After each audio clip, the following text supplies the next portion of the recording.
In the year 1165, a young samurai named Daisho destroyed his entire life in 3 seconds.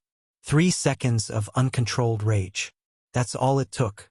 His reputation vanished. His position was stripped away. His honor shattered in front of everyone who mattered. And here's the uncomfortable truth.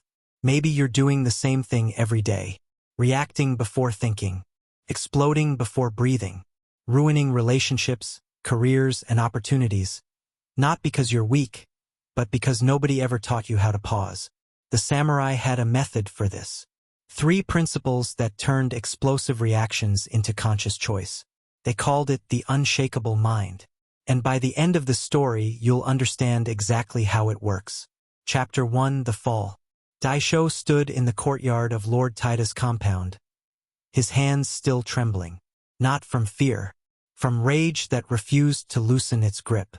He was only 23, young, gifted, dangerous.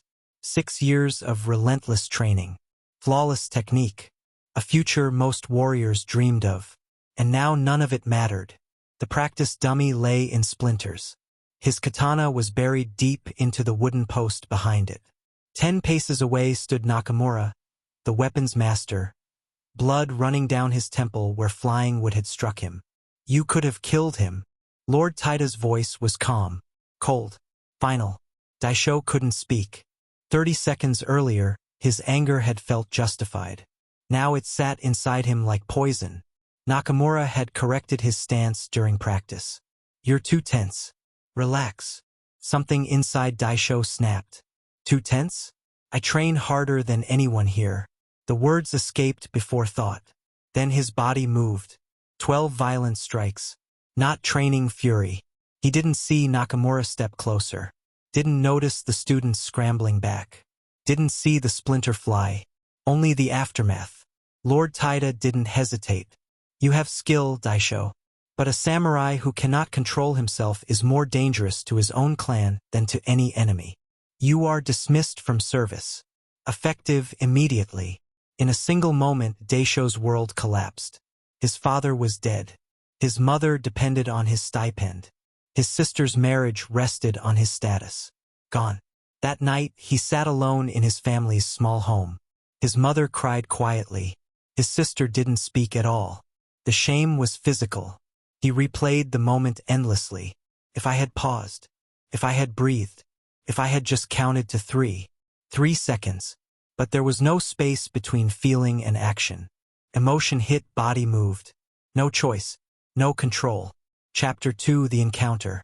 At dawn, Daisho walked to the river outside town. The water flowed endlessly, bending around stones, never resisting, never exploding. Water doesn't rage. Daisho turned. An older samurai stood behind him. Gray hair, simple clothes, heavy presence. I saw what happened, the man said. You destroyed Nakamura's dummy and your own life. I don't need reminders of my shame. I didn't come to remind you. I came to offer you a choice. What choice? I have nothing left. The man smiled slightly. You have everything left. You just don't know how to access it. Your problem isn't anger.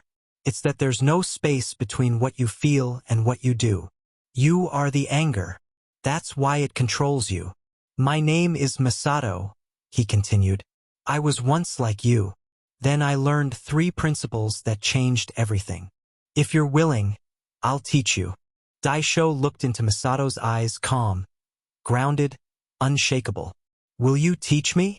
Masato nodded. Tomorrow, dawn. Old dojo on the North Road. Bring nothing but honesty. Chapter 3: The 3 Principles. Inside the old dojo, Masato sat before a single burning candle. Sit. Minutes passed. Daisho's mind screamed. This is pointless. My family needs food. I've ruined everything. Good, Masato said. Now you're ready. The first principle is mushin, empty mind. Not no thoughts. Freedom from being controlled by thoughts. Right now, every thought becomes you. He dropped a cherry blossom petal into water. The water supports the petal without clinging to it. Your mind must do the same. Next, Masato raised a practice sword. I strike. You block. Daisho moved automatically. Did you notice the moment between seeing my sword and moving? That moment exists everywhere. It's called the interval, between stimulus and response. Yesterday, Nakamura criticized you. Stimulus. You exploded. Response. But existed, you simply never learned to see it. Masato then lifted a cracked tea bowl, repaired with gold. This is wabi-sabi. Acceptance of imperfection. You exploded because reality didn't match expectation. You expected praise. You got correction. When you fight reality, rage appears. These three together create Fudoshin, the immovable mind. A mind that feels everything, but is moved by nothing. Chapter 4, Training the Interval. Masato gave Daisho 3 daily practices. Mushin, sit for 15 minutes. Watch thoughts. Don't fight them. Take 1 breath before responding to anything. Wabi-sabi. Identify 1 unrealistic expectation each day and release it. It was torture.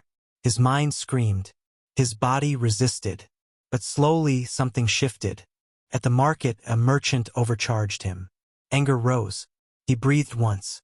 I believe the price is usually lower, he said calmly. The merchant nodded. Different outcome. Days later, a man bumped into him. Old Daisho would have drawn steel. Instead, breath. I apologize for raising my voice, he said. The man walked away confused. Daisho stood shaking. How close he'd come to disaster. Chapter 5. Understanding the Mind. Masato explained why it worked. There are 2 minds, he said. The quick mind reacts. The wise mind chooses. When anger hijacks the body, wisdom never speaks. But 1 breath gives wisdom time to arrive. You're not an angry person, Masato said. You're running an old pattern. Patterns can be rewritten. Chapter 6, The Mountain Trial. Masato left Daisho alone in a mountain temple for 7 days. No distractions. Just sitting. At first, madness. Then clarity. Thoughts slowed. Gaps appeared.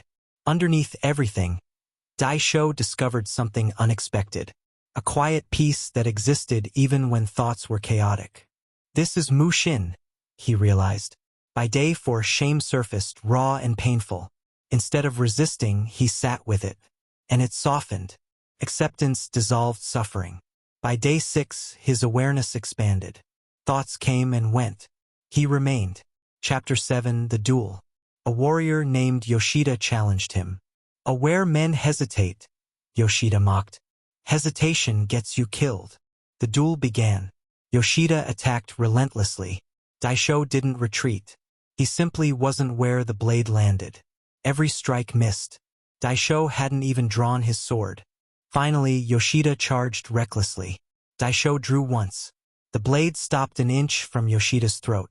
Silence. I could kill you, Daisho said calmly. But awareness isn't hesitation. Your mind was full of victory. Mine was empty enough to see everything. Yoshida bowed. Teach me. Chapter 8, The Legacy. Years later, Daisho taught students in his own dojo. Will I ever stop getting angry? One asked. No, Daisho said. But anger won't control you. Freedom is space. Mushin frees you from thoughts. Frees you from reaction. Wabi-sabi frees you from perfection. Control the mind, the blade follows. And the lesson lived on. Because between stimulus and response, there is freedom. And in that freedom, a life worth living.